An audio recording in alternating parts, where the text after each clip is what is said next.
ẹ̀yin tèmi London promoter ti sọ̀rọ̀ sókè o látàrí làásìgbò tó ná láàrin Táyé Currency àti Pasuma. Ó ní Wálé Adéọba kí ló dé tó ń dárúgúdù sílẹ̀ láàrin àwọn méjèèjì, ó dẹ̀ fi wọ́n lọ́rùn sílẹ̀, kí ló dé tó fẹ́ paná ìfẹ́ tó wà láàrin àwọn méjèèjì. Ṣé wọ́n mọ̀ wípé ọ̀gá ni Pasuma jẹ́ sí Táyé Currency ni? London promoter ní òun ti pàdé Táyé Currency ní London o, àwọn dẹ̀ ti sọ̀rọ̀ lọ́pọ̀lọpọ̀. Ó lóun ò rán Wálé Adéọba ń ṣe o, wípé gbogbo ohun tí Wálé Adéọba ń ṣe ọwọ́ rẹ̀ ló ti ń ṣe o, wípé òun rán ní iṣẹ́ kọ̀ọ̀kan. Pàápàá jùlọ ìwọ Wálé Adéọba yìí, Pasuma pé rẹ̀ ní ènìyàn jẹ́jẹ́, wípé bàbá jẹ́jẹ́ lé òun, àmọ́ òun Wálé Adéọba ó sọ pé Júdásì ni. Àbá ọ̀rọ̀ yìí pọ̀ náà, ó ṣe máa pè ènìyàn ní Júdásì, ṣó dalẹ̀ rí ni, ṣó pa ẹ́ lọ́mọ ni. Bákan náà ilé tó rà sí ìlú Amẹ́ríkà, ó sọ pé kò ń ṣe òun lónílé, ó dẹ̀ pé rẹ̀ ní oníwèé ìròyìn tó kájú ẹ̀. Tó bá yẹ pé oníwèé ìròyìn tòótọ́ ni ẹ́, ó máa lọ ṣe ìwádìí ni. Wọ́n ní kó ra tíkẹ́ẹ̀tì kó o gbọ̀nà lọ Amẹ́ríkà lọ kó o lọ ṣe ìwádìí bóyá òun ló nílé àbí òun kọ́ ló nílé, èyí tó fi wá ń bọ́ sórí afẹ́fẹ́ tó fi ń bọ orúkọ Pasuma jẹ́ wípé òun kọ́ ló nílé. Ẹ wo ọ̀rọ̀ náà gbẹnu tán níbi tí London promoter ti ń sọ ọ̀pọ̀lọpọ̀ ọ̀rọ̀ wípé Wálé Adéọba jọ̀wọ́ jáwọ́ ní àpọ̀n tí ó yọ̀ kó o gbómi lákaná, wípé àwọn méjèèjì yìí ọ̀rẹ́ ni wọ́n, ọ̀gá sọmọṣẹ́ dẹ̀ ni wọ́n bákan náà, wípé láìsí Ọlọ́run àti Pasuma Táyé Currency bá má débi tó dé lónìí yìí o, àti wípé Táyé Currency sọ nǹkan fóun, ó ní lẹ́yìn ìyá òun bóun ṣe fẹ́ràn ìyá òun bẹ́ẹ̀ lòun ṣe fẹ́ràn Pasuma o, wípé èèyàn òun ni Pasuma o, wípé òun ò jẹ́ rí fí o, wípé òun bá Pasuma jà o, wípé gbogbo wàhálà àti làásìgbò tí Wálé Adéọba ń sọ wípé òun ò rán níṣẹ́ o. Ẹ̀yin náà jẹ́ ká jọ gbọ́ fọ́nrán yìí níbi tí London promoter ìyẹn Ayọ̀ Jamiu ti ń sọ ọ̀pọ̀lọpọ̀ ọ̀rọ̀ tó ti ń ké Wálé Adéọba nílò wípé kó dákẹ́ o, kó já mi lórí ọ̀rọ̀ yìí, torí pé kí ni àwọn méjì tá à ń sọ yìí wọ́n jọ wà ní o, kó má dá wàhálà àti làásìgbò èyí tó sọ ó ti tó gẹ́, kó má dá wàhálà àti làásìgbò lẹ̀ láàrin wọn mọ́ o. Gbogbo ọ̀rọ̀ tó sọ níwájú àti lẹ́yìn wípé ó ti tó gẹ́ o. Wálé Adéọba, Wálé Adéọba, àní kò bójú arọ tó ń dáràn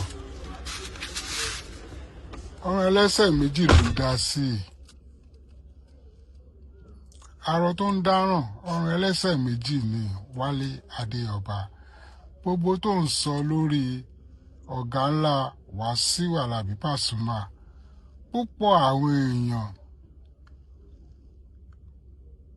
tó jẹ́ Facebook watcher, ọ̀pọ̀ wọn máa lérò pé bóyá Táyé Àkàndé Currency ìlò ń rẹ̀, torí wọ́n mọ̀ pé ọ̀rẹ́ Táyé Àkàndé Currency ni ẹ́. Ṣé yẹn ń sìn? Táyé Àkàndé Currency dẹ̀ni kò fìgbà kọ̀ọ̀kan sọ wípé kó máa bóun bu ọ̀gá òun. Mo pàdé Táyé Àkàndé Currency nílùú London, ó ní wípé tẹ̀gbọ́n tàbúrò ìní òun àti ọ̀gá ńlá Pasuma. Òun dẹ̀ fẹ́ràn ọ̀gá ńlá Pasuma bí gbígbà bó ṣe fẹ́ràn ìyá òun. Lẹ́yìn ọlọ́ọ̀ba, lẹ́yìn ìyá tó tún bí ò lọ́mọ, Táyé ọ̀gá ńlá Wàsíù Àlàbí Pasuma ni lòun tún fẹ́ràn jù o. Wọ́n náà gbọ́ nǹkan tó ń sọ. Ìyẹn péré ẹ̀ ní bàbá jẹ́jẹ́, wọn ò kí ń sọ̀rọ̀. Òun gbádùn ara ń lọ ni, ó dẹ̀ ń wúlò fún àwọn tó fẹ́ lọ síwájú ara láìfọ ara wọn. Ṣùgbọ́n ìwọ Wálé Ọba síbẹ̀síbẹ̀ náà ó sì ń sọ Wàsíù ọ̀gá ńlá Pasuma lẹ́nu náà ni. Ìyẹn péré ẹ̀ ní bàbá jẹ́jẹ́, wọ́n sọ pé bàbá jẹ́jẹ́ Júdásì ìbò. Ṣé ní kọ́mọ ẹ má ṣoríire ni? Àbódínà jẹmọ́wọ̀ náà kí ló ń bu fún? Ó dẹ̀ péré lọ́rẹ̀ẹ́ Táyé Àkàndé Currency. Kódà gan bó ṣe ń sọ ìgan, ṣé o lè bú mọ̀mọ́ Táyé Currency gangan lára o? Kó dáa náà, kò dáa. Wálé Ọba rántí ọjọ́ iwájú o, kò dẹ̀ tún rántí ẹ̀yìn tó ń bọ̀. Tí ìbá ṣe ọlá ọ̀gá ńlá Wàsíù Àlàbí Pasuma, wo nǹkan tí Táyé Currency dá lọ́jọ́ èní. Bẹ́ẹ̀ ni kátẹ̀ ní ọlọ́ọ̀bá ló kọ́, ṣùgbọ́n èèyàn náà lọ́lọ́ọ̀bá máa rán sí èèyàn. Wálé Ọba jáwọ́ kúrò nínú orúkọ ìsọlẹ́nu tó ń fún ọ̀gá ńlá Wàsíù Àlàbí Pasuma. Èmi ò lọ́wọ́ sí o, kò dẹ̀ dùn mọ́ mi inú rárá àti ara ni kò dùn mọ́ mi inú rárá àti ara ni tó èèyàn ní ọ̀gá ńlá Wàsíù Àlàbí Pasuma jẹ́ sí Táyé Àkàndé Currency.